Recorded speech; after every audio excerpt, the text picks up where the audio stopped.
இயேசுவின் நாமத்தினாலே உங்கள் அனைவரையும் நான் வாழ்கிறேன். ஆண்டவர் கொடுத்திருக்கிற இந்த இன்னொரு தருணத்திற்காக இந்த லெட்ஸ் டிஸ்கஸ் என்ற சீரீஸ் மூலியமா உங்க எல்லாரையும் மீட் பண்றதுல எனக்கு ரொம்பவே சந்தோஷம். ஆண்டவரோட கிருபை நம்மளோட வாழ்க்கையில ரொம்ப அதிகமாகவே இருக்குது. கரெக்டா? It's grace is sufficient for us. Amen. So இன்னைக்கு நம்ம எதை பத்தி டிஸ்கஸ் பண்ண போறோம்ன்றத நீங்க பார்த்திருப்பீங்க தம்ப்நெயில்ல. ஜட்ஜ்மெண்ட் டே பத்தி, நியாய தீர்ப்பு நாள் பத்தி நம்ம இன்னைக்கு டிஸ்கஸ் பண்ண போறோம். சோ அதுக்கு முன்னாடி நம்ம ஒரு சின்ன ஜெபத்தை பண்ணி ஆரம்பிக்கலாம். ஏசப்பா, நன்றி தகப்பனே, இந்த நாளை கொடுத்ததற்காக. ஆண்டவரே, இன்னைக்கு தகப்பனே ராஜா, இந்த ரொம்ப இம்பார்ட்டன்டான டாபிக் பத்தி நாங்க டிஸ்கஸ் பண்றப்போ கூட தகப்பனே ராஜா, நீர் எங்கள் மத்தியில இருங்க ஆண்டவரே ராஜா. ஏசப்பா, எந்த இடத்துலயும் நாங்க யாருமே டிசீவ் ஆகாதபடிக்கு ஆண்டவரே, இந்த இனி பண்ண போற இந்த ஒரு டிஸ்கஷன் எங்களுக்குள்ள கிரியேட் செய்யணும். நீங்க எங்களுக்கு என்ன சொல்ல வரீங்களோ அதை நாங்க ஒழுங்காக பெற்றுக்கொள்றதுக்கு எங்களுக்கு உதவி செய்யுங்க. இயேசுவின் நாமத்தினாலே ஆமென். ஜட்ஜ்மெண்ட் டே, நியாய தீர்ப்பு நாள், இதை பத்தி நிறைய பேர் டிஸ்கஸே பண்றது இல்ல. அதாவது I'm a born Christian, but judgment day பத்தி டிஸ்கஸ் பண்றதுன்றது வந்து ரொம்பவே கம்மி. We talk about blessings, we talk about so many things. We talk about miracles, we talk about parables, we talk about Moses, Joshua, we talk about Peter, Paul, we talk about everything, but we don't talk about judgment day, which is really important. நம்மளோட கோல், நம்மளோட வாழ்க்கையில என்னவா இருக்கணும்னா, கடைசியில நம்ம ஆண்டவருக்குள்ள கூட eternal லைஃப்ல நம்ம இருக்கிறது தான் நம்மளோட ஒரு பெரிய கோல். பட் நீங்க கொஞ்சம் ரீவைண்ட் பண்ணி யோசிச்சு பாருங்களேன், எப்போ கடைசியா நம்ம ஜட்ஜ்மெண்ட் டே பத்தி நம்ம வந்து பேசியிருப்போம், இந்த நியாய தீர்ப்பு நாள் பத்தி எப்போ ஒரு சபையிலயோ இல்ல எப்போ நம்மளோட ஃபேமிலி கூட எல்லாம் டிஸ்கஸ் பண்ணிருப்போம், இல்ல நம்ம எப்போ அதை பத்தி யோசிச்சிருப்போம்? மேபி few years back, இல்லைன்னா அது கூட இல்லாம இருக்கலாம். கரெக்டா? எனக்கு தெரிஞ்சு நான் காலேஜ் ஃபர்ஸ்ட் இயர் படிக்கிறப்போ ஜட்ஜ்மெண்ட் டே பத்தி கேட்டது, நாங்க ஃப்ரெண்ட்ஸா டிஸ்கஸ் பண்ணது. அதுக்கப்புறம் I don't think so we've discussed about it, or I even heard about it from anywhere after that.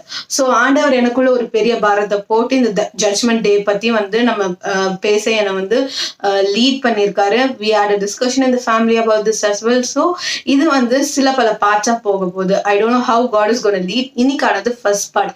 இது எத்தனை பார்ட்ஸா போக போகுதுன்றது கூட எனக்கு ஐடியா இல்லை. ஆண்டவர் எப்படி லீட் பண்றாரோ, நான் பிளைண்டா ஆண்டவரை ஃபாலோ பண்ண போறேன் இந்த ஒரு விஷயத்துல. So he's going to lead, and நம்ம வந்து இந்த சீரீஸ்ல வந்து this is going to be a very important topic. So நீங்களும் மிஸ் பண்ணாதீங்க. Judgment day. So இதுக்கு முன்னாடி let us read a verse from Acts chapter 1 verse 9. And when he said these things as they were looking on, he was lifted up, and a cloud took him out of their sight. And while they were gazing into heaven as he went, behold, two men stood by them in white robes and said, Men of Galilee, why do you stand looking into heaven? This Jesus who was taken up from you into heaven will come in the same way as you saw him go into heaven. The Acts chapter 1 verse 9 to 11. ஓகேவா? இது எப்போன்னு பாத்தீங்கன்னா, Jesus அவரோட disciples கிட்ட வந்து he's appearing before the disciples after he rose from the dead and all of that. ஒரு 40 daysக்கு disciples கூட இருக்கிறாரு. அப்போதான் சில பல கமாண்ட்மெண்ட் சொல்றாரு. அப்போதான் இந்த ஒரு ascending to heaven is taking place. அவங்க டிசைபிள்ஸ் கிட்ட பேசி முடிச்சோடனே Jesus is taken up to the heaven. அப்போ இந்த டிசைபிள்ஸ் எல்லாம் மேல நோக்கி பார்த்துட்டு இருக்கிறப்போ 2 men வந்து சொல்றாங்க, 2 பேர் வந்து சொல்றாங்க, ப்ராபப்ளி ஏஞ்சல்ஸ் சொல்றாங்க, ஏன் நீங்க அப்படி பார்த்துட்டு இருக்கீங்க? இப்போ ஆண்டவர் ஜீசஸ் எப்படி எடுத்துக்கொள்ளப்பட்டாரோ அதே மாதிரி is gonna descend from heaven அப்படின்னு சொல்றாங்க. So this is a core verse. ஓகேவா? ஸோ ஜீசஸ் நம்ம உலகத்துக்கு எப்படி வந்தாரு? ஒரு குழந்தையா, ஒரு மனிதனா வந்தாரு, வந்து நம்மளுக்காக மரித்தாரு. He was resurrected from the dead and he was taken up. He ascended to heaven. But again Jesus is going to come not as a baby or not in a human form, but he's going to come to judge the living and the dead. ஓகேவா? The king of kings is going to come. okay, அப்போதான் வந்து இந்த judgement நடக்க போகுது. அன்னைக்கு தான் அந்த judgement day. He's going to judge the living and the dead according to all that we've did. ஓகேவா? So to sum up judgment day in simple form, என்னன்னு பாத்தீங்கன்னா, the time when people believe that the world will end and the dead people will come back to life so that God can judge everyone. based on their behavior. அதாவது நம்ம இந்த உலகத்துல இவ்வளவு நாள் நம்ம வாழ்ந்து நம்மளோட வாழ்க்கையை நம்ம எப்படி நடத்திருக்கிறோமோ, ரைச்சியஸாவோ அன்ரைச்சியஸாவோ எப்படி நடத்திருக்கோமோ, இதை பேஸ் பண்ணி அன்னைக்கு அந்த ஜட்ஜ்மெண்ட் டே அன்னைக்கு வந்து நம்ம எல்லாருமே வந்து நியாய தீர்க்கப்படுவோம். ஓகேவா? சோ அந்நாளில என்ன ஆகும்னா, மரித்தவர்கள்லாம் எழும்பி வருவாங்க அண்ட் இங்க இருக்கிறவங்க they will be taken up. Okay, so definitely there is a judgment.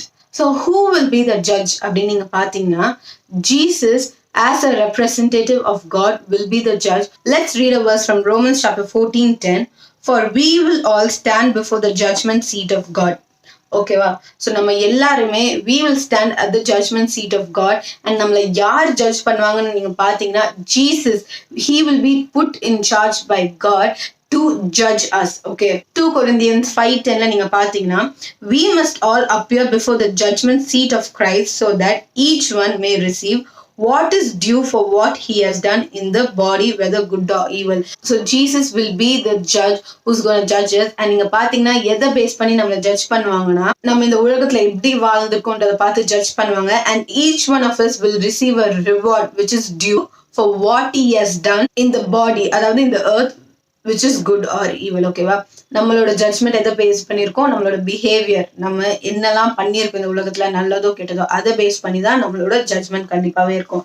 So ஜட்ஜ்மெண்ட்னாலே என்ன, ஐதர் உலகத்துல நார்மலா இப்போ வந்து ஒரு கோர்ட் ரூம்ல இருக்கீங்க, ஜட்ஜ் பண்றப்போ என்ன ஆகும், நீங்க நல்லது பண்ணிருந்தா you will be fed, you will go out. கெட்டது பண்ணிருந்தா you will go to the prison. so இந்த ஜட்ஜ்மெண்ட் டேக்கு அப்புறம் என்னன்னா, it's heaven, eternal life or hell. so ஒரு விஷயம் நம்ம ஞாபகம் வச்சுக்க வேண்டியது என்ன நீங்க பாத்தீங்கன்னா, நம்ம இப்போ வாழ்ந்துட்டு இருக்கோம்ல, the present day, the future, நாளைக்கு எல்லாமே என்னன்னா, it has consequences which will affect during the judgment day, where it will determine the result whether we'll be in heaven or in hell. so remember this, present day have eternal consequences. so இது வரைக்கும் நம்ம என்ன பார்த்தோம், judgement டேனா என்னன்னு பார்த்தோம், நம்மளை யார் judge பண்ண போறான்னு பார்த்தோம், on what basis we will be judged ன்றதையும் நம்ம பார்த்துட்டோம். ஸோ இன்னைக்கான பார்ட் வந்து இங்க எண்ட் ஆகுது. we will discuss more in the next part. okay, so நல்லா ஞாபகம் வச்சுக்கோங்க, we saw what is judgment day and we saw who will be the judge and we saw on what basis we all will be judged. அடுத்த பார்ட்ல we will look into so many more things, but do not miss it. ஆனா அதுக்கு முன்னாடி நீங்களும் உங்களோட personal Bible ஸ்டடியில இந்த judgement டே பத்தி you will have to meditate, because God, there's a reason why God wants us to discuss about it. கரெக்டா? Maybe அநேகர் கிட்ட இதை போய் சொல்லணும், இல்ல நம்மளுக்கே அந்த ஒரு அவேர்னஸ், நம்மளுக்கே அந்த ஒரு அலர்ட்னஸ் வரணும். so today we'll end with this. so next week same time same day I'll meet you with the other things about judgment day. God bless you. Have a great day.